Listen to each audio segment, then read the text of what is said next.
లైఫ్లో ముట్టకూడని పదార్థాలు కూడా ఉన్నాయండి. ఇంటి గుమ్మం కూడా తొక్కకూడని పదార్థాలు ఉన్నాయి. వాటిని అసలు రానియొద్దు ఇంటికి. ఏంటి? ఒకటి, ఫారం కోడిగుడ్డు. అది తినొద్దు.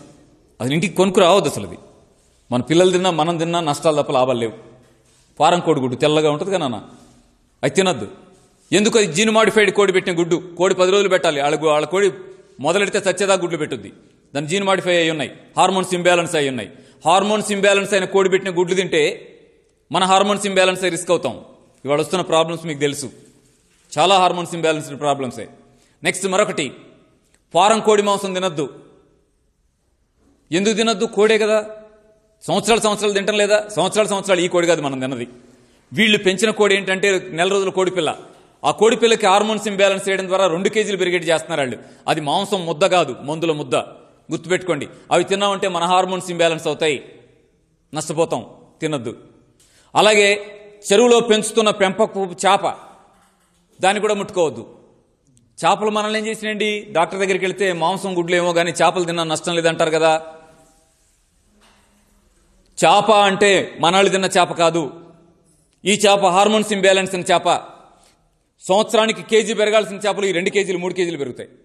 2 సంవత్సరాలు పట్టకుండా వదిలేయండి, 6 కేజీలు 7 కేజీలు కూడా పెరిగిపోద్ది. అంటే ఇది సాధారణమైన చేప కాదు, gene modified fish, hormones imbalance చేస్తున్నటువంటి పిల్ల. దాన్ని తెచ్చి చెరువులో వదిలేం మనం. అవి తింటే మన హార్మోన్స్ ఇంబ్యాలెన్స్ అవుతాయి. అంటే ప్రతిదానికి హార్మోన్స్ ఇంబ్యాలెన్స్ అవుతాయి అంటున్నారేంటి? బెదిరిస్తున్నారా? కాదు, మన జాగ్రత్త మనం పడమని చెప్తున్నాను. ఎందుకు? అందరు తింటలేదా? అందరు తింటున్నారు, కానీ ఇంట్లో ఏం సమస్యలు వస్తున్నాయి? 7th క్లాస్ పాప హార్మోన్స్ ఇంబ్యాలెన్స్ అయిందని పట్టరాట్లా మీరు సలహా కోసం? 7th క్లాస్ పాప మెర్చి రావడం ఏంటి? చేసేదేం లేదు, గుడ్లు పెడుతున్నాం. రోజు గుడ్డు తినమని చెప్పేవాళ్ళు ఉన్నారు. మనం నష్టపోయేది. ప్లీజ్, పెద్ద పిల్లలు 10th, inter, MBA, engineering, medicine చేస్తూ పిల్లలు వస్తున్నారు. ఏమని? PCOD ప్రాబ్లం అండి, హార్మోన్స్ ఇంబ్యాలెన్స్ అవుతున్నాయి, కడుపులో నొప్పి వచ్చేస్తుంది, బ్లీడింగ్ అవటం లేదు, 2 నెలలకు 3 నెలలకి డేట్ వస్తుంది. ఎన్ని సమస్యలు చెప్తున్నారో. కారణం ఏంటి? Hormones imbalance. హార్మోన్స్ ఎందుకు ఇంబ్యాలెన్స్ అవుతున్నాయి? అన్నం పళ్ళెంలో విషయం ఉంది, అది తింటున్న రోజు దాన్ని పక్కకు పెట్టండి. మరొకటి, పెద్దాళ్ళు 35 నుంచే వచ్చేస్తున్నారు పెద్దాళ్ళ దాకా. ఏమని? ఫైబ్రాయిడ్స్ ఫామ్ అయినాయి, బ్లీడింగ్ ఒకసారి మొదలైతే 15 రోజులు ఉంటుంది, అరే 20 రోజులకి బ్లీడింగ్ స్టార్ట్ అవుతుంది. ఎంత నరకం అనిపిస్తున్నారండి మనవాళ్ళు. ఏంటిదంతా? అమ్మకి ఇంత పెద్ద కష్టాలు ఎందుకు వస్తున్నాయి?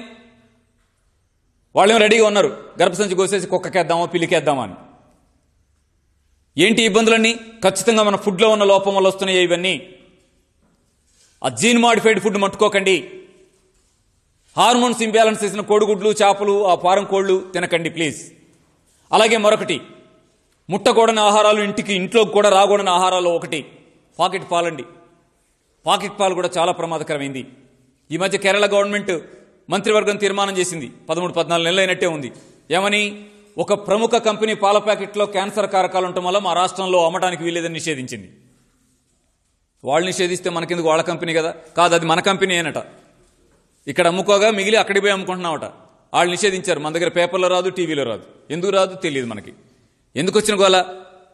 పెద్ద పెద్ద కంపెనీల పొజిషన్ ఇలా ఉంటే చిన్న వాళ్ళే ఎట్టా ఉన్నాయో. పాల ప్యాకెట్ల జోలికి వెళ్ళకండి. పక్కాళ్ళు ఏమైనా గేదెను పెంచితే పాలుంటే తెచ్చుకోండి, ఆవును పెంచితే పాలుంటే తెచ్చుకోండి. అంతేగాని పాల ప్యాకెట్లు కొనుక్కొచ్చి పాలు పిల్లలకి మనం ప్రయత్నం చేయొద్దు ప్లీజ్. నష్టపోతాం. రోగాలు తప్ప మనకు అది లాభం చేసేది కాదు. అంటే డబ్బులు ఇచ్చి రోగం కొనుక్కున్నట్టు అవుతా ఉంది. రోగం వచ్చిన తర్వాత మళ్ళీ డబ్బులు కట్టి తగ్గించుకోవాల్సి వస్తూ ఉంది. మీరు గమనించండి, వీటి జోలికి వెళ్ళొద్దు. ఇంత గట్టిగా ఎందుకు చెప్తున్నానంటే, ఒకప్పుడు నాన్న సంపాదించి మనకి ఇచ్చాడు, కానీ మొన్నటిదాకా ఏం మాట్లాడుకున్నాం అంటే మనం సంపాదించి సగానికి సగం స్కూళ్లలో కాలేజీలో కట్టాల్సి వస్తుంది అనుకున్నాం. ఇప్పుడు రోజులు మారినాయి. సగానికి సగం కాలేజీల్లో కడితే సరిపోదు, మిగతా సగం హాస్పిటల్లో కట్టడానికి ఉంచాల్సి వస్తుంది. అంటే మనకు మిగిలేది ఏమీ లేదు.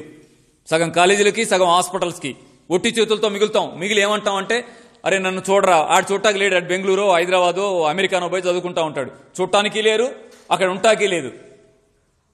ఎందుకు? ఊడ్చుకొని పోవడానికి సిద్ధంగా ఇవాళ కార్పొరేట్ కాలేజీలు ఉన్నాయి, కార్పొరేట్ హాస్పిటల్స్ ఉన్నాయి. ప్లీజ్, మనల్ని రక్షించుకోవాల్సింది మనమే, మన కోసం ఎవరు లేరు. ఈ జాగ్రత్తలు తీసుకోండి. నెక్స్ట్ మరొకటి,